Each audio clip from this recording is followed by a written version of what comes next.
और अब बात रामपुर में नवाबी जंग की करने जा रहे हैं। उत्तर प्रदेश विधानसभा चुनाव के लिए तैयारियां जोर शोर से जारी हैं और इस बीच अपना दल ने रामपुर जिले की स्वार विधानसभा सीट से हैदर अली खान को पार्टी का उम्मीदवार बनाया है। हैदर अली खान ने हाल ही में कांग्रेस को छोड़कर अपना दल का दामन थामा है। यूपी में अपना दल बीजेपी के साथ गठबंधन में चुनाव लड़ रही है। हैदर अली यूपी में एनडीए के पहले मुस्लिम प्रत्याशी होंगे। आजम खान के बेटे अब्दुल्ला आजम इस सीट से समाजवादी पार्टी के टिकट पर चुनाव लड़ेंगे। नवाब परिवार से संबंध रखने वाली रामपुर की पूर्व सांसद बेगम नूर बानो के पोते हैदर अली दूसरे उम्मीदवार हैं, जो कांग्रेस प्रत्याशी घोषित होने के बाद टिकट ठुकराकर किसी और पार्टी के उम्मीदवार बने हैं। और हमारे सहयोगी जावेद इस वक्त हमारे साथ मौजूद है, जिनके साथ खुद हैदर अली खान मौजूद है। हम चाहेंगे उनसे बातचीत करें। जावेद, आप देखिए, बड़ा कार्ड एनडीए ने खेला है। पहले मुस्लिम उम्मीदवार हैं हैदर अली खान, उत्तर प्रदेश में रामपुर की स्वार टांडा विधानसभा से उम्मीदवार होंगे। सीधे बात करते हैं, हमारे साथ मौजूद हैं हैदर। सबसे पहली बात, आप स्वार टांडा से अब्दुल्ला आजम के खिलाफ लड़ेंगे, किस तरह की चुनौती आपके लिए रहेगी? देखिए, अब्दुल्ला आजम कोई हुआ है एक, क्या है अब्दुल्ला आजम? उन्होंने 17 में जो चुनाव जीता था तो सरकार और प्रशासन के दबाव में जीता था। उनके यहाँ एक सीओ था जो एसपी से ज़्यादा पावर रखता था। वो हर किसी को उठा रहा था, झूठे मुकदमों में फंसा रहा था, झूठी धाराएं लगा रहा था। तो अब तो ऐसी कोई बात ही नहीं है। आप कोई चुनौती नहीं मानते, लेकिन आपके बारे में ये कहा जा रहा है कि आप पहले एनडीए के मुस्लिम प्रत्याशी हैं। क्या संकेत और संदेश देने की कोशिश की है एनडीए ने? देखिए, मैं सबसे पहले तो अपनी पार्टी की जो राष्ट्रीय अध्यक्ष है श्रीमती अनुप्रिया पटेल जी का धन्यवाद देता हूं, आशीष जी का, और सबसे महत्वपूर्ण जो बीजेपी की टॉप ब्रास लीडरशिप है, चाहे प्रधानमंत्री जी हों, गृह मंत्री जी जेपी नड्डा जी, और हमारे प्रदेश के मुख्यमंत्री श्री योगी आदित्यनाथ जी, प्रदेश अध्यक्ष जी, दोनों उप मुख्यमंत्री जी, बंसल जी का धन्यवाद कि उन्होंने ये विश्वास दिखाया है कि पश्चिम उत्तर प्रदेश में उन्होंने जो स्वार टांडे को इस चीज़ के लिए चुना है। और जो उन्होंने विश्वास दिखाया, पब्लिक में भी वही उत्साह है। मैं आपको बताऊँ तो संदेश जो आप जो संदेश की देना चाह रहे हैं, जो ऑपोजिशन उंगलियां उठाता था, अब ऑपोजिशन के पास कुछ नहीं है बोलने के लिए। लेकिन ये बताइए कि आपके हृदय परिवर्तन क्यों हुआ? आपको कांग्रेस ने प्रत्याशी घोषित किया था, आप अब अनुप्रिया पटेल की पार्टी से उम्मीदवार बनाए गए, ये क्यों हुआ? कैंडिडेट आपके पिताजी भी कांग्रेस में है, आप क्यों अपना दल आपने चुना? देखिए, मैंने सबसे पहले जो ये मौका दिया 2013 में 49 दिन के काम को देख के आपने हमें 2015 में और फिर 2020 में भारी बहुमत दिया।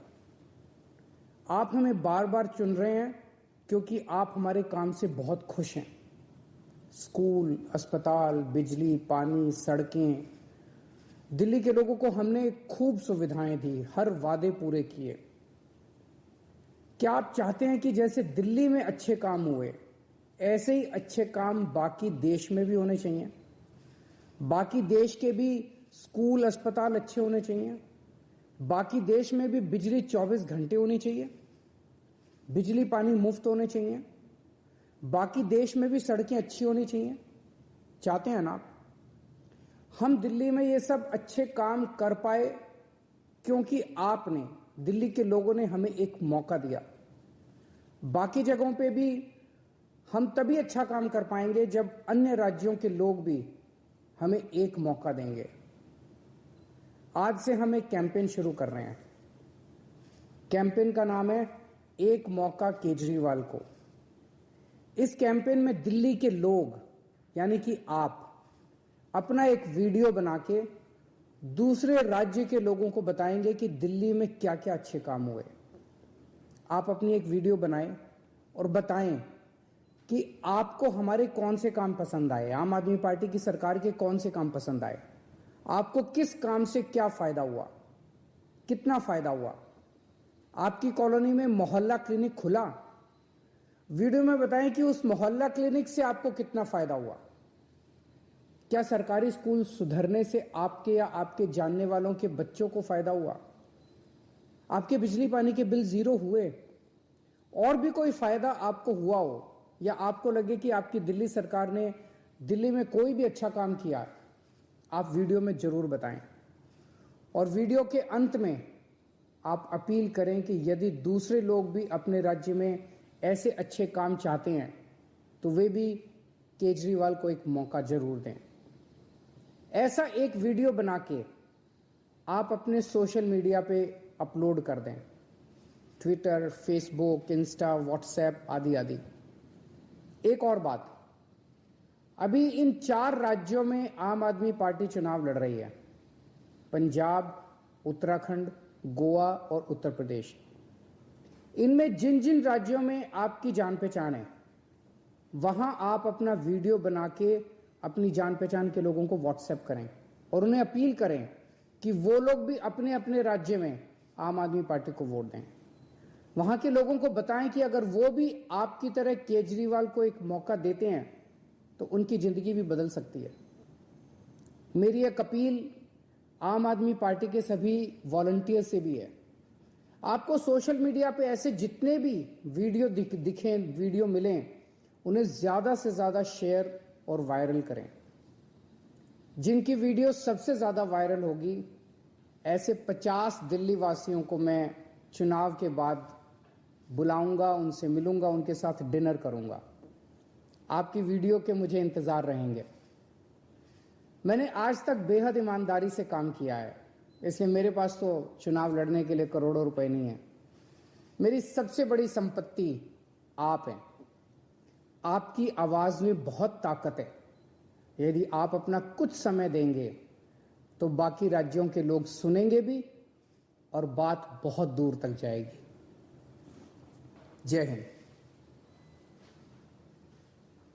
तो दिल्ली के मुख्यमंत्री अरविंद केजरीवाल को आप सुन रहे थे। दरअसल उन्होंने बताया कि एक मौका केजरीवाल को ये अभियान शुरू करने जा रहे हैं जिसमें वीडियो बनाकर बताया जाए कि आखिर दिल्ली में आपको क्या फायदा हुआ, ताकि पंजाब, उत्तराखंड, यूपी, गोवा में जो चुनाव लड़ा जा रहा है वहां तक लोगों की बातों को पहुंचाया जाए कि दिल्ली में जो भी उपलब्धियां हुई, दिल्ली में जिस भी तरह का सुधार या सफलता देखने को मिली केजरीवाल सरकार की, उसका वीडियो बनाकर लोगों से अपील की है कि वो वायरल करें, जन जन तक यहां पर पहुंचाएं।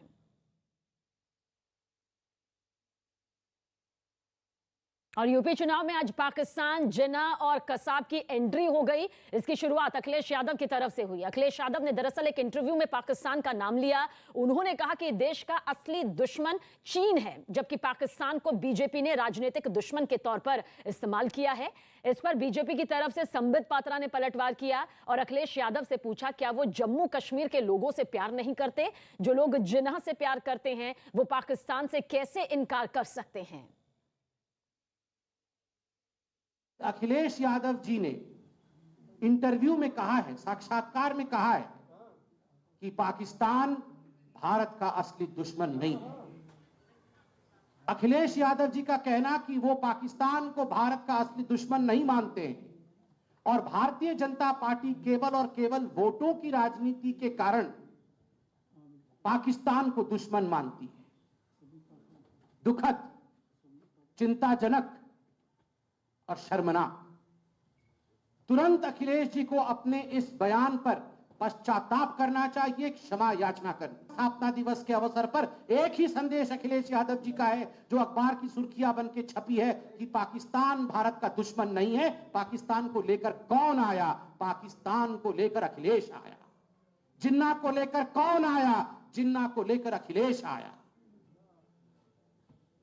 ये जो चुनाव हो रहा है तुष्टिकरण के पराकाष्ठा के कारण, द हाइट्स ऑफ अपीजमेंट, उसके कारण जिस प्रकार से अखिलेश यादव जिन्ना और पाकिस्तान के विषय में बात कर रहे हैं, आज मैं बिल्कुल कह सकता हूं, शुक्र है कसाब को फांसी हो चुका है, वरना जिन्ना को तो उतारे ही थे।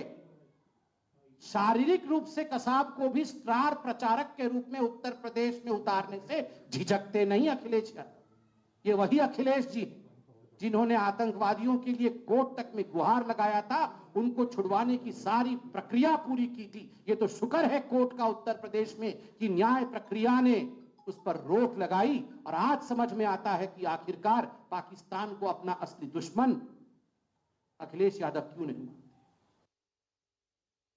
और इस दौरान संबित पात्रा ने अखिलेश यादव को समाजवादी पार्टी की लिस्ट ना सामने लाने पर भी घेरा। मैं आज तमाम अखबारों में पढ़ रहा था, कहीं भी मैं समाजवादी पार्टी के उम्मीदवारों का लिस्ट नहीं देख रहा। क्या कारण है? मैं गाड़ी में आया तो वाहन चालक भाई ने मुझे बताया कि भैया यहां पर तो उम्मीदवारों की लिस्ट घोषित ना हो रही। अखिलेश भाई तो घोषित ही नहीं कर रहे। मैं क्यों? बोला सब गुंडे बदमाश है, तभी ना घोषित। सब गुंडे बदमाश नाहिद हसन जैसे लोगों को अखिलेश जी ने टिकट दिया हुआ है, तभी उम्मीदवारों की सूची घोषित नहीं होती। आज जिन्ना पाकिस्तान की बात करने वाले अखिलेश जी, मैं इतना कहना चाहता हूं कि अखिलेश जी शुक्र मनाइए कि याकूब मेमन को फांसी हो गई है, वरना मैं बिल्कुल सीना ठोक के कह सकता हूं कि अखिलेश जी का बस चलता तो याकूब मेमन को भी नाहिद हसन के साथ चुनावी मैदान पे उतार। तो कुछ देर पहले संबित पात्रा ने ये प्रेस कॉन्फ्रेंस की और इस प्रेस कॉन्फ्रेंस के जरिए अखिलेश यादव, उनकी पार्टी समाजवादी पार्टी को जमकर घेरा। दरअसल संबित पात्रा ने कहा कि उन्होंने अखिलेश यादव का एक इंटरव्यू पढ़ा जिसमें उन्होंने कहा कि पाकिस्तान असली दुश्मन नहीं है, और इस बयान को कहा कि इसे लेकर अखिलेश यादव को माफी मांगनी चाहिए। ये एक चिंताजनक बयान है, ये शर्मनाक बयान है, बेहद दुखद बयान है। और इसी का जिक्र करते हुए उन्होंने ये भी कहा, जिन्हा से जो करे प्यार वो पाकिस्तान से कैसे करे इनकार। जिन्हा का रट लगाते हुए चुनाव में अखिलेश यादव उतरे थे और आज पाकिस्तान तक पहुंच गए, इसका भी जिक्र यहां पर करते हुए नजर आए। आलोक अवस्थी जी इस वक्त हमारे साथ मौजूद है फोन लाइन के जरिए। संबित पात्रा ने, आलोक जी, जिस तरह से कुछ देर पहले प्रेस कॉन्फ्रेंस की और साफ कहा कि अखिलेश यादव को माफी मांगनी चाहिए, वो पाकिस्तान को अपना असली दुश्मन नहीं मानते, उस पाकिस्तान को जिनकी वजह से खून खराबा होता है, आतंकवाद पलता पोसता है। क्या कुछ कहेंगे, क्या कुछ रिएक्शन आपका? निश्चित रूप से संबित पात्रा जी ने बिल्कुल सही कहा है कि जब कुछ लोग पाकिस्तान की को महिमा मंडित करते हैं, कुछ लोग कहते हैं कि पाकिस्तान से दूरी क्यों, पाकिस्तान से बातचीत जरूरी है, किस तरीके से पाकिस्तान हमारे आतंकवादियों को भेजता है, किस तरीके से हमारे सैनिकों को शहादत देनी पड़ती है। और साफ साफ मेरा ये भी कहना है कि जिस तरह से अखिलेश यादव ने कुछ समय पहले जिन्ना को महिमा मंडित किया था और उनको सरदार पटेल और महात्मा गांधी जी के बराबर का नेता बताया था, उसी समय से ये स्पष्ट हो गया था कि समाजवादी पार्टी किस तरह से तुष्टीकरण की राजनीति कर रही है। नाहिद हसन जैसे दंगाइयों को जब वो टिकट देती है तो सही बात है, जब आतंकवादियों के मुकदमे, जब शासन में रहते हैं तो आतंकवादियों के मुकदमे छोड़ती है, तो क्यों नहीं आरोप उन पर लगाया जाए कि जो है आतंकवादियों के संरक्षण देने वाले और एक वर्ग को तुष्टीकरण देने वाले राजनीति कर रहे हैं।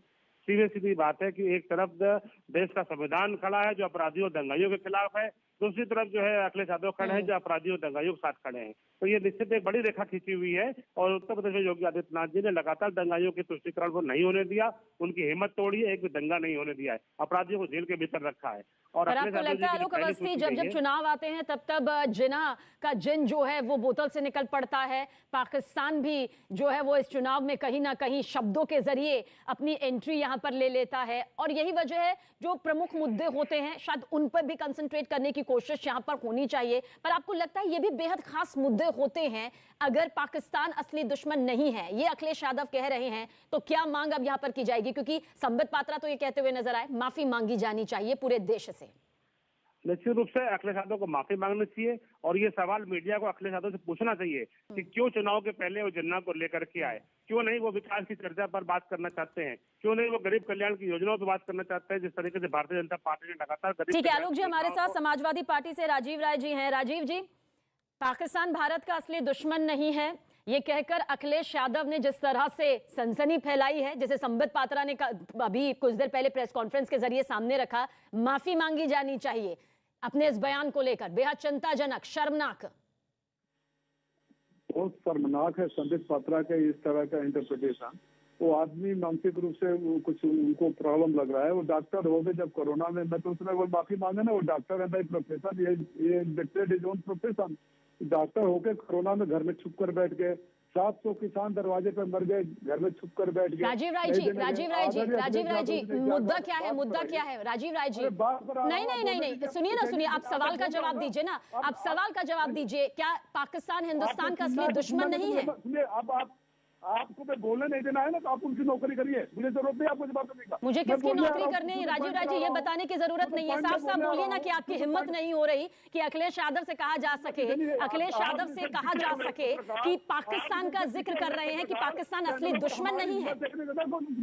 बिके हुए पत्रकार और एंकरों की हिम्मत नहीं है तो बात कीजिए आप, कीजिए, क्योंकि आप भी जानते हैं कि पाकिस्तान हिंदुस्तान का असली दुश्मन है और शायद यही वजह है कि आज दोनों देशों के रिश्तों में इतनी खटास और दूरियां हैं। ठीक है, अपनी बात कहिए राजीव जी। करिएगा कि सर अवस्थी को बोले, आपकी मजबूरी हो सकती है अवस्थी को सुनने की, तो मेरी बात सुन लीजिए। आदरणीय अखिलेश यादव जी ने कहा था, बहुत एक बार नहीं 10 बार कहा है कि एक ही यूनिवर्सिटी से पढ़े हुए लोग एक जिन्ना हो गए और एक पटेल और अन्य लोग हो गए जिन्होंने देश के लिए काम किया और जिन्होंने पाकिस्तान बनाने का काम किया। ठीक उसी तरह एक ही देश में पैदा हुए कुछ लोग जो आरएसएस के थे और भाजपा के पूर्वज थे, उन्होंने देश में आजादी की लड़ाई लड़ने वालों के साथ गद्दारी की, अंग्रेजों के तलवे चाटे, पेंशन मांगे, माफी मांगे, गिड़गिड़ाए। ऐसा उन्होंने एक उदाहरण दिया था और माफी मांगने की जरूरत उन लोगों को है जो आजादी से लेकर आज तक कभी दिल बुलाए। ठीक है, यानी कि ये आपकी भी राय। आलोक अवस्थी जी देखिए कह रहे हैं राजीव राय जी, माफी मांगने की जरूरत शायद बीजेपी वालों को है क्योंकि पाकिस्तान भारत का असली दुश्मन नहीं है, वो साफ कह रहे हैं इस बात को। और इस बात को जवाब के तौर पर किस तरह से सामने आया, आपने भी सुना होगा राजीव राय जी को। देखिए राजीव राय जी को जरूर यह जवाब देना चाहिए कि किस तरीके से उन्होंने अपराधी अतीक अहमद को अपना रोल मॉडल माना, किस तरीके से अपराधी मुख्तार अंसारी को उन्होंने अपना रोल मॉडल माना, किस तरीके से उन्होंने जिन्ना को अपना रोल मॉडल माना, किस तरह से दंगाइयों को जो समर्थन देने का उन्होंने रोल मॉडल अपनाया, किस तरीके से जो है आतंकवादियों के मुकदमे वापस लेने का काम उन्होंने किया उनकी पार्टी ने। इसका जवाब उनको देना चाहिए। एक वर्ग को के तुष्टीकरण के नाते वो देश के खिलाफ किस तरह से वो कार्रवाई करते रहे, किस तरीके से उनका आचरण रहा है, ये उनको स्पष्ट करना चाहिए।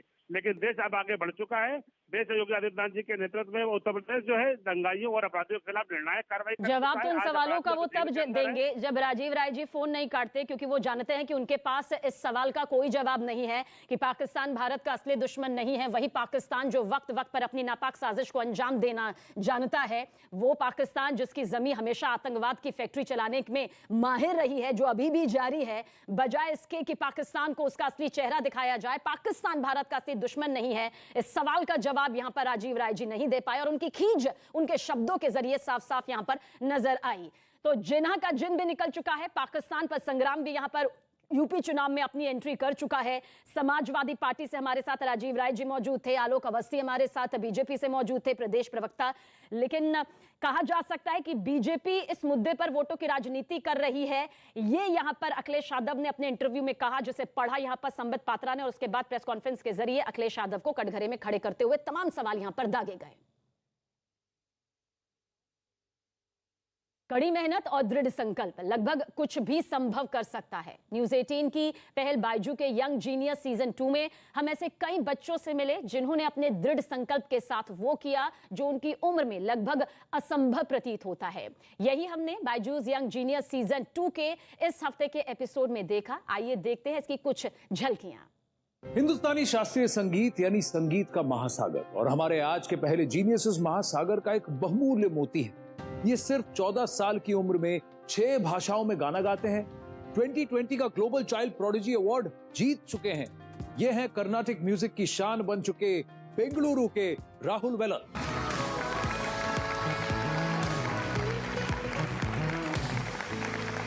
नमस्कार, कम sit. Now your parents are IT professionals. Yeah.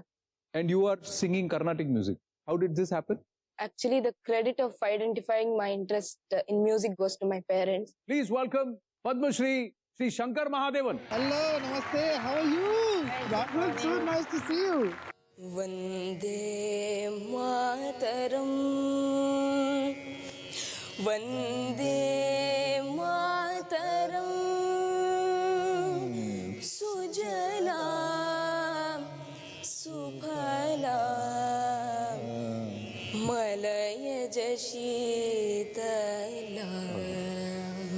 सिरी, आपने एक नए राग का आविष्कार किया है, वो भी कर्नाटिक संगीत में. Tell us a little more about it. I created a new ragam called Namo Veena Pani in dedication to Dr. Jayanti Kumaresh ma'am, as I'm a huge fan of her.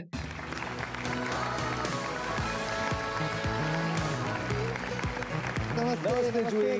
Come. How are you? I'm great. आइए बैठिए. बचपन से ही science ऐसा subject था which intrigued me. मेरे dad के साथ रह के I got influenced from him. He as well is a person who is very interested in science. Science में क्या अट्रैक्ट करता था आपको? Within science. The fact that science has the power to change anything.